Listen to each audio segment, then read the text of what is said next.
La presse au futur, les stratégies et les solutions de demain pour la presse magazine, la presse quotidienne et les médias professionnels. La presse au futur, interview. Depuis le New Cap Event Center, quai de Grenelle, à Paris, dans le 15e arrondissement, se déroule le salon La Presse au Futur.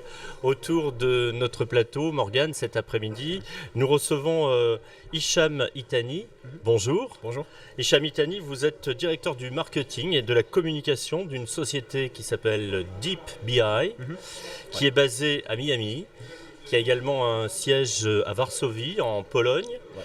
Et votre secteur d'activité, c'est la data.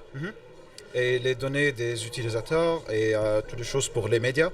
Donc nous sommes spécialisés dans faire le scoring des données des utilisateurs et leur activité et être l'intelligence au fond des systèmes de paywall, de email marketing et des autres choses pour les médias. On va revenir sur le scoring en question. Ouais. Le scoring, c'est vous récoltez donc toutes les données de tous les clics qu'un internaute fait. Et avec ces données-là, vous classez les internautes et savoir quand est-ce qu'ils vont pouvoir s'abonner, ils vont vouloir s'abonner. Ouais, exactement. Et c'est là que le paywall, c'est-à-dire la fenêtre qui s'ouvre avec abonnez-vous pour continuer à lire, Exactement. apparaît. Vous gérez combien de données? C'est quantifiable? Données, oui, parce que maintenant nous avons à peu près 14 milliards des événements qui nous processons par mois.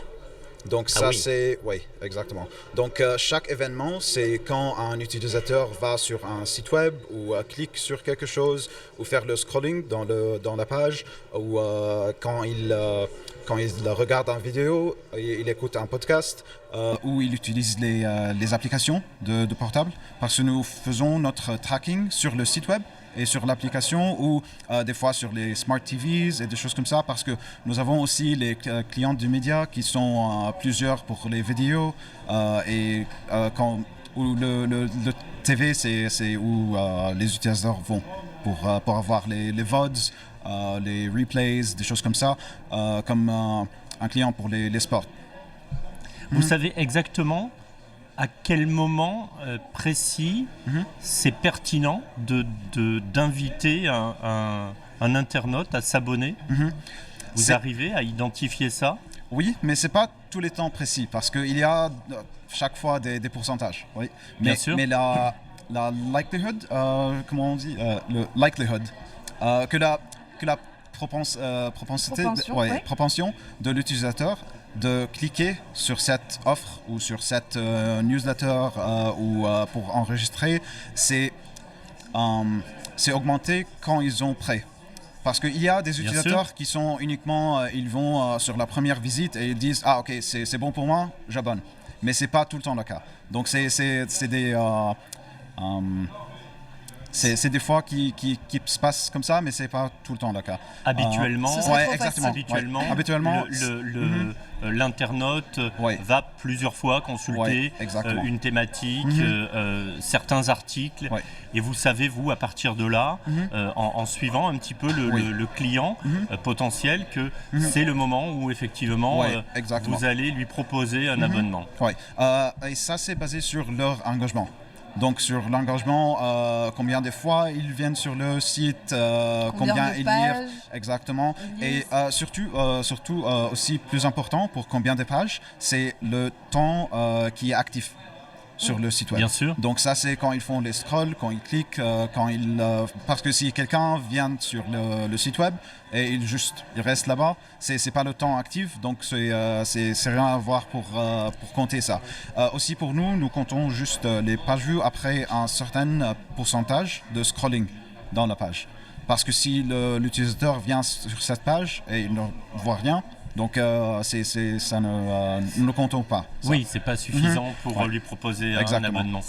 Aujourd'hui, vos clients sont essentiellement à l'international, je présume. Oui, donc c'est surtout en Europe. C'est notre plus grande base de clients, mais nous avons aussi à les États-Unis, au Canada, au Sud-Amérique, à Brésil, à Nigeria aussi, à l'Inde, et aussi dans les plusieurs Oui. Mais pas et en aussi France. Philippines, mais pas encore en France. Et c'est pour ça que nous sommes ici à Vous êtes ici à ce salon pour rencontrer des clients potentiels. Exactement. Et idéalement, vous aimeriez travailler avec la presse française, par exemple? Bah oui.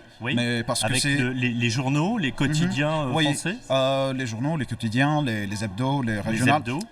Tous ils sont des potentiels clients pour nous parce que pour nous c'est juste une question pour notre scoring ou après quand nous faisons cette propension, c'est combien de données nous avons de cette client. Donc si cette client ils ont juste 30 000 visiteurs par mois, c'est un peu plus difficile pour nous pour faire ça. Mais quand c'est un peu plus grand, ça se passe bon pour nous pertinent. Parce que oui, exactement, parce que nous avons plus de données pour baser cette décision. Parce que si nous avons juste un peu de données, ça ne passe pas pour faire les analyses ou pour faire le scoring ou pour voir c'est quoi l'habitude des utilisateurs de cet site. Comment normalement ils viennent sur le site web, comment ils s'engagent avec les différents segments de contenu et des choses comme ça. Donc c'est plus il y a de données et mieux c'est. Oui, exactement. Merci beaucoup. Hicham Itami, merci beaucoup. Je rappelle, vous êtes le directeur du marketing et de la communication de Deep BI.